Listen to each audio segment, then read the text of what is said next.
My name's Elise, and my story isn't one of those fairy tales you're used to hearing. My dad was the king of his castle, and we were just living in it. My mom, she was more like the silent enforcer, backing up every one of Dad's rules with a nod and a look that could freeze you in place. Then there was my sister, Anna. She was older by a couple of years and had always been the rebel, trying to push the boundaries, but even she couldn't break the iron will of our father. Our home life?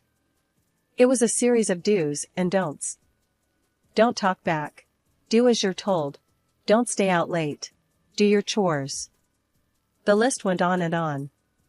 It wasn't just the rules, it was the cold way they were enforced. Love and warmth were scarce, replaced by a rigid discipline that stifled us. One day, Anna got caught up in a teenage dream. She met a guy, Dave, kind-hearted and with a smile that could light up the darkest days. But he made the mistake of not fitting into Dad's view of suitable. I remember the day she brought him over, all nervous and hopeful. The air was thick with tension. Dad took one look at him and the sparks flew. "What do you think you're doing, bringing this, nobody into my house?" he barked, voice booming like thunder. Anna's eyes were wide, tears brimming, but she didn't dare let them fall. She knew better than to challenge Dad openly. "Dad, please, he's a good person," she whispered, barely audible. "Good? Good doesn't pay the bills. Get him out of my sight," he spat, turning his back on them both. That night, Anna cried in silence, her dreams shattered. She didn't dare disobey Dad, and that was the end of her and Dave. It was a lesson in our harsh reality.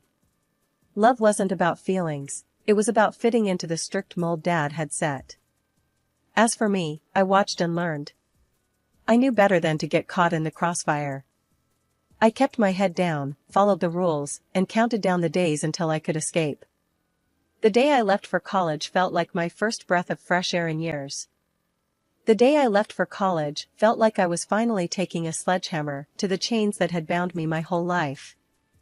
My bags were packed, and I was ready to bolt out the door, but not without one last showdown with the warden, my dad. "Elise, you think you're ready for the big world out there?" Dad's voice was like gravel, tough and unyielding. He stood in the doorway, a towering figure that I was about to leave behind.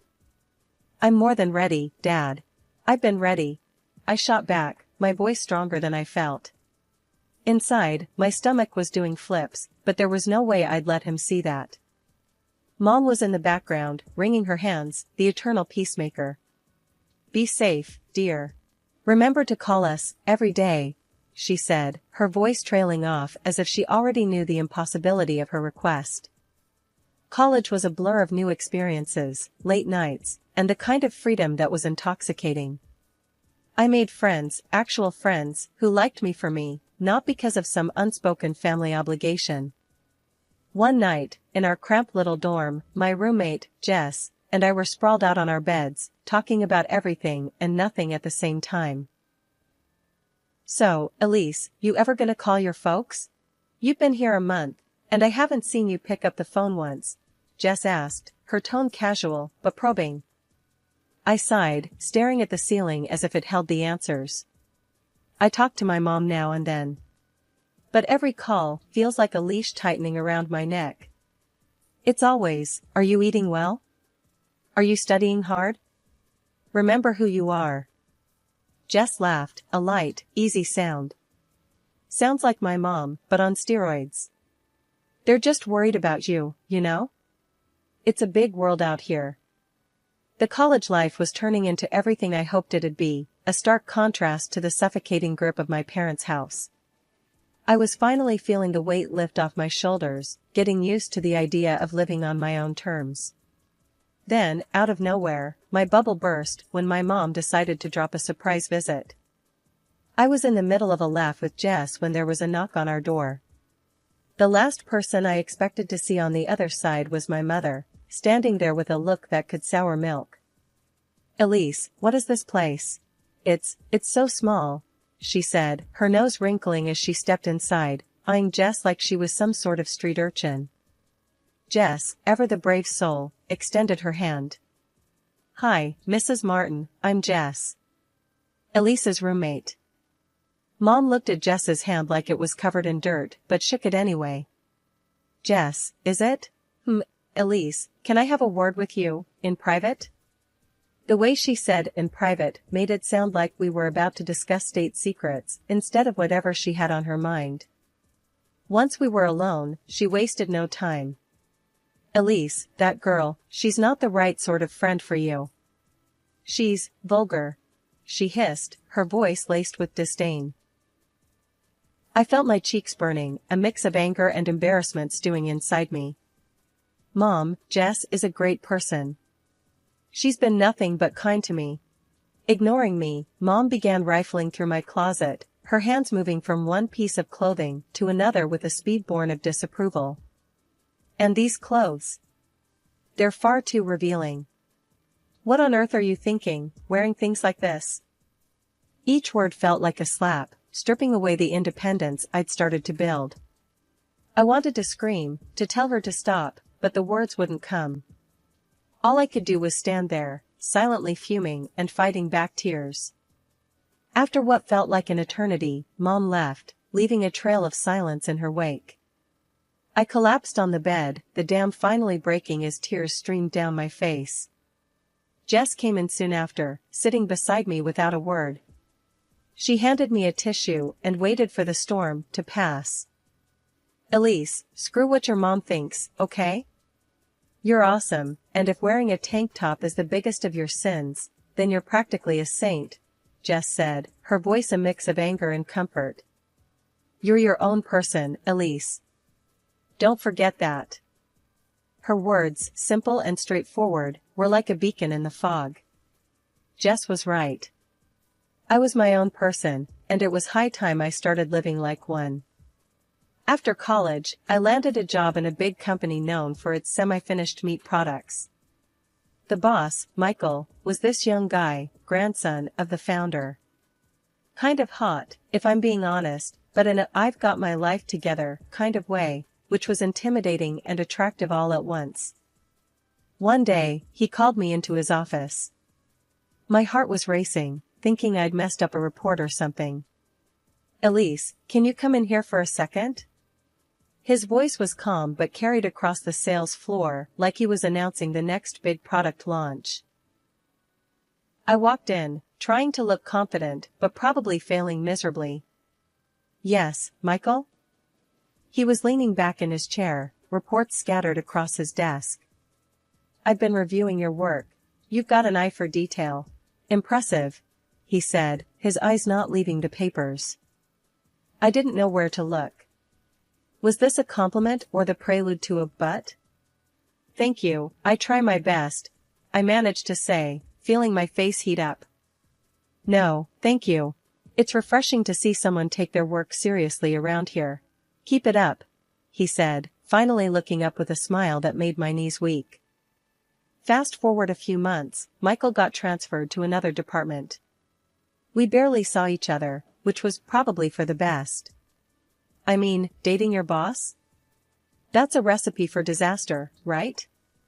Then, as fate would have it, we bumped into each other at the supermarket. I was inspecting some sad-looking avocados when I heard his voice. "Finding anything good?"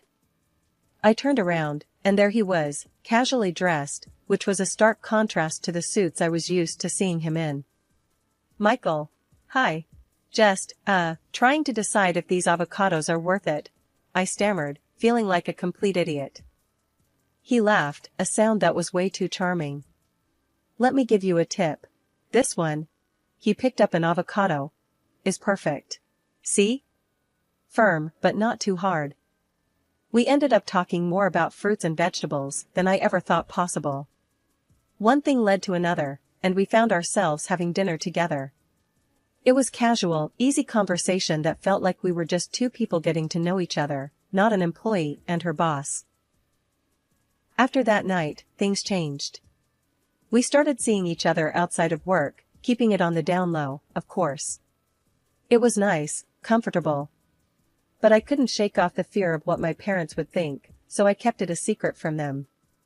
A year flew by with Michael, each day feeling like a step further away from my old life and closer to something that was entirely ours. One chilly evening in November, Michael took me out for what I thought was just another date night. We ended up at this quaint little spot downtown that had the best view of the city. It was more romantic than our usual hangouts, and I should have guessed something was up. As we sat there, looking over the city lights, he got all serious, which wasn't like him. "Elise, these past months with you have been incredible. You've shown me what it really means to be in love," he started, his voice steady, but I could tell he was nervous. I was caught off guard. "Michael, what's going on?" My heart started racing, not sure what to expect. He took a deep breath, reached into his pocket, and before I knew it, he was down on one knee, holding the most beautiful ring I'd ever seen. "Elise, will you marry me?" My heart stopped. This was it, the moment I'd dreamed about but never really thought would happen, at least not under these circumstances. "Yes, Michael, a million times yes," I managed to say, tears of joy blurring my vision. The euphoria of our engagement was overwhelming, but it was short-lived. The thought of telling my parents loomed over us like a dark cloud. I knew I couldn't keep this a secret forever. The fear of their reaction was paralyzing, but Michael was supportive, encouraging even. "We should tell them, Elise. It's the right thing to do," he said one night as we were discussing, more like avoiding, the subject. The day we decided to tell my parents, my stomach was in knots. We drove to their house, the silence in the car heavy with unsaid fears and unasked questions. Sitting across from my parents in the living room felt like being in a courtroom, waiting for the judge's final verdict. "Mom, Dad, we have something to tell you. Michael and we're engaged," I blurted out, not trusting myself to build up to it gently. First, there was shock, then a frosty sort of acceptance once they learned Michael wasn't just some guy, but a guy with a hefty bank account. The real drama unfolded when Mom started laying out her grand plan for the wedding. "We need to have it in the church, with all the trimmings.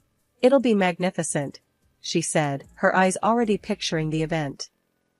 I could feel my dream of a simple, intimate wedding slipping through my fingers. Mom, Michael, and I were thinking something low-key. Just sign the papers and have a small party. That's it, I said, hoping to steer her away from her grand designs. Her reaction was as if I'd suggested we get married in a fast food joint. "Unacceptable. A girl's wedding day is her most special day. I'll take care of everything. Don't you worry," she said, dismissing my wishes with a wave of her hand. I felt my temper flare. "But it's our wedding, shouldn't we get to decide how we want it?" I protested, but Dad cut me off mid-sentence. "If you don't do it this way, you might as well not do it at all. No blessing from us," he said, his tone final, leaving no room for argument. Michael had been quiet up till now, trying to keep the peace. But even he seemed to falter under the weight of their expectations. "Maybe we should just go along with it, Elise," he whispered to me, a hint of defeat in his voice. I couldn't believe my ears. Betrayal stung me, sharp and unexpected, from the man I'd just agreed to marry. My parents, seeing his compliance, practically beamed with victory. The ride back from their place was heavy with my disappointment. But as soon as we were alone, Michael took my hands in his. "Listen, Elise, I only said that to calm things down. We're not doing it their way. We're doing it our way, okay? Let them think what they want for now," he said, his voice firm, his eyes telling me he meant every word. I was in the middle of discussing cake flavors over the phone with Michael when the doorbell rang. The moment I opened the box, my heart sank. It was for me, a wedding dress. But not just any dress. It was the epitome of what I never wanted in a wedding gown. Layers upon layers of tulle, a bodice that looked more like armor, and a train that seemed long enough to cover a football field. It was horrendous. Staring in disbelief, I called Michael back, panic edging my voice. "You won't believe this. My mom sent over a wedding dress.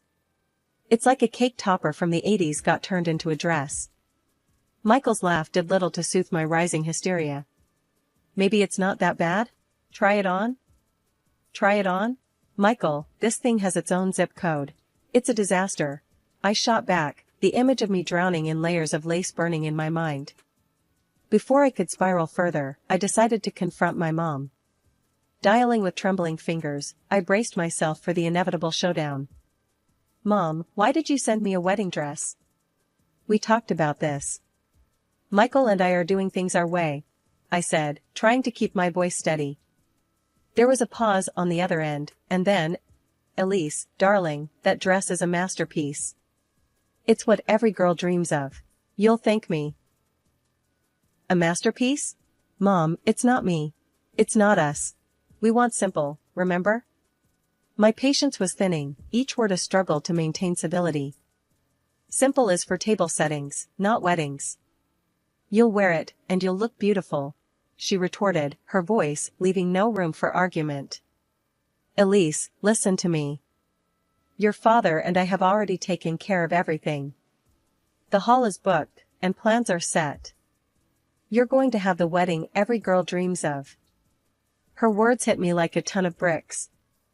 What do you mean, everything's set? Michael and I haven't agreed to any of this. I could feel my voice rising, a mix of anger and disbelief swirling inside me. It's done, Elise. We've even sent out the guest list. It's going to be a beautiful event, she said, her tone final, cutting off any avenue for protest. I hung up, feeling defeated and betrayed. It felt like I was being steamrolled into someone else's version of my wedding. When I relayed the conversation to Michael, his face fell. Yeah, your mom called me. She insisted I cover half of the budget she's drawn up. Sent me the bill, the hall address, and some wedding design proposal, he admitted, looking like he'd swallowed something sour. And the guest list, she sent that to you too? I asked, dreading the answer. Michael nodded. Yeah, it's packed with people I've never met. And I didn't see any of your relatives on it. Your mom mentioned something about keeping it exclusive. The realization that my parents were orchestrating a wedding that catered to their social circle, sidelining our wishes, and even my own family, was too much. Tears streamed down my face as the enormity of their manipulation sank in. Seeing me crumble, Michael wrapped his arms around me. Hey, we're not going to let this happen. We'll have our wedding, our way. Just us, our friends, and whoever we want. No dictates, no lists. Let's do it secretly, the way we want. I needed an ally, someone who could understand the madness of defying our parents on such a grand scale. Naturally, my thoughts turned to Anna, my sister, the one person who'd always understood the weight of our parents' expectations. So, I called her up, heart pounding with a mix of excitement and fear. Anna, I need you to be super chill about what I'm about to tell you. Michael and we're planning a do-over. A real wedding that's all about us, no parental strings attached. I spilled, the words tumbling out in a rush. Her response was immediate, a mix of shock and awe. Holy smokes, Elise. That's huge. I'm in. What do you need from me? Relief washed over me. We're thinking something simple, outdoors. Just love, laughter, and the people who really matter. No drama, no spectacle. Can you help keep the lid on this? It's top secret. Consider it locked down. I'm so proud of you, Elise. It's about time you took your life back from them, Anna said, her voice brimming with excitement and a touch of mischief. With Anna's help, we started planning in earnest. Invitations went out, with a clear, almost spy-like message. This is a covert operation. Do not, under any circumstances, let the rents know. Our friends and family were in. The buzz of excitement was palpable, a shared secret that bound us all together in a way I'd never experienced before. Then came the call from Aunt Clara, a relative I hadn't expected to hear from. Elise, darling, I got your invitation. Your mother hasn't stopped going on about some lavish affair, but I knew something was up. You're doing the right thing, love. Don't worry, my lips are sealed. Heaven knows she didn't want me at her version of your wedding anyway. said I didn't fit the guest list aesthetic. Her words, so full of support and understanding, bolstered my resolve. This was more than a wedding, it was a statement, a reclaiming of our choices, our voices. The week leading up to the official wedding, my parents' version, was a masterclass in acting. Michael and I went through the motions, nodding along to plans, tasting cakes that tasted like cardboard, and smiling through gritted teeth. It was a performance worthy of an award, but our eyes were on the prize.